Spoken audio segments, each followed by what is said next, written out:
નમસ્કાર, વીટીવી ન્યૂઝમાં આપનું સ્વાગત છે। સમાચાર સાથે હું છું નેહા। અમરેલીમાં દીકરીના રિકન્સ્ટ્રક્શનનો અમદાવાદમાં વિરોધ થઈ રહ્યો છે, તો એનએસયુઆઈના કાર્યકર્તાઓએ પોસ્ટર સાથે આ વિરોધ નોંધાવ્યો છે। પોલીસની કામગીરી સામે કાર્યવાહીની માંગ કરી છે। પોલીસ સાથે યુવાનોનું ઘર્ષણ પણ જોવા મળ્યું। પૂતળા દહનનો પ્રયાસ કરતા યુવાનોની અટકાયત પણ કરી લેવામાં આવી છે। અમદાવાદમાં પણ એનએસયુઆઈ વિરોધ નોંધાવી રહી છે। પોલીસ સાથે કાર્યકરોએ ઘર્ષણ પણ કર્યું હોય તે પ્રકારના દ્રશ્યો સામે આવી રહ્યા છે। વિરોધ પ્રદર્શન કરી રહેલા કેટલાક કાર્યકર્તાઓની અટકાયત પણ પોલીસ દ્વારા કરી લેવામાં આવી છે। અમરેલીમાં દીકરીના રિકન્સ્ટ્રક્શનને લઈને અમદાવાદમાં વિરોધ પ્રદર્શન કરવામાં આવી રહ્યું છે। એનએસયુઆઈના કાર્યકરોએ પોસ્ટર સાથે વિરોધ કર્યો। પૂતળા દહનનો પ્રયાસ કરતા પોલીસે તેમને અટકાવ્યા હતા અને અનેક લોકોની અટકાયત પણ કરવામાં આવી છે। પોલીસ સાથે આ યુવાનોનું ઘર્ષણ પણ થયું હોવાના દ્રશ્યો સામે આવ્યા।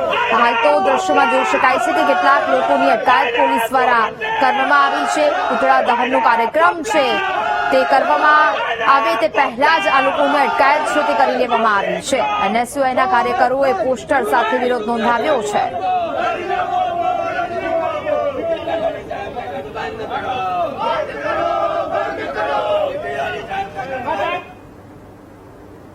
ની અંદર શરૂઆત સરકારે દીકરીઓનો શરમ કાઢીને જ કરી છે। અમરેલીની અંદર પાટીદાર સમાજની બહેન જે નિર્દોષ હતી છતાં તેને રાત્રિના સમયે તેની ધરપકડ કરવામાં આવી અને સવારના સમયે રિકન્સ્ટ્રક્શનના બહાને તેનું સરઘસ કાઢવામાં આવ્યું। તો એ ગેરબંધારણીય વસ્તુ કોઈ પણ એવા બંધારણમાં એવું લખેલું નથી કે રાત્રિના સમયે તમે કોઈ સ્ત્રી કે કોઈ મહિલાની તમે અટકાયત કરો અથવા ધરપકડ કરો।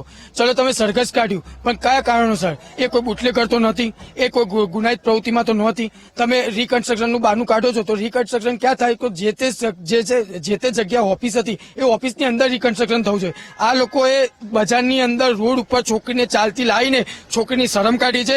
પાટીદાર સમાજની દીકરી હોય એટલે સમજી લો કે પાટીદાર સમાજની દીકરીનું અપમાન એટલે સમજો પાટીદાર સમાજનું અપમાન છે, જેને લઈને હજી સુધી ગૃહમંત્રી હર્ષભાઈ સંઘવી હોય કે સીએમ ભૂપેન્દ્રભાઈ પટેલ કોઈ પણ પ્રકારનું સ્ટેટમેન્ટ આપ્યું નથી। પશ્ચિમ બંગાળની અંદર જયારે યુટ્યુબ પર જે થયું ત્યારે સીએમએ ટ્વિટર ઉપર ટ્વીટ કરી, ઇંગ્લિશમાં ટ્વીટ કર્યું। તો આજે પાટીદાર સમાજની દીકરીની ઉપર જયારે અત્યાચાર થઈ રહ્યો છે ત્યારે શા કારણે ગૃહમંત્રી અને ભૂપેન્દ્રભાઈ પટેલ કોઈ પણ પ્રકારનું સ્ટેન્ડ લેતા નથી? એટલે ક્યાંક ને ક્યાંક ભારતીય જનતા પાર્ટીના લોકોએ આ દીકરીને ફસાવવાનો પૂરેપૂરો પ્રયત્ન કર્યો છે। એ છોકરી ફક્ત ને ફક્ત ત્યાં નોકરી કરતી હતી, તેનું કામ એ લેટર લખવાનું હતું, એ ટાઈપરાઇટર તરીકે નોકરી કરતી હતી।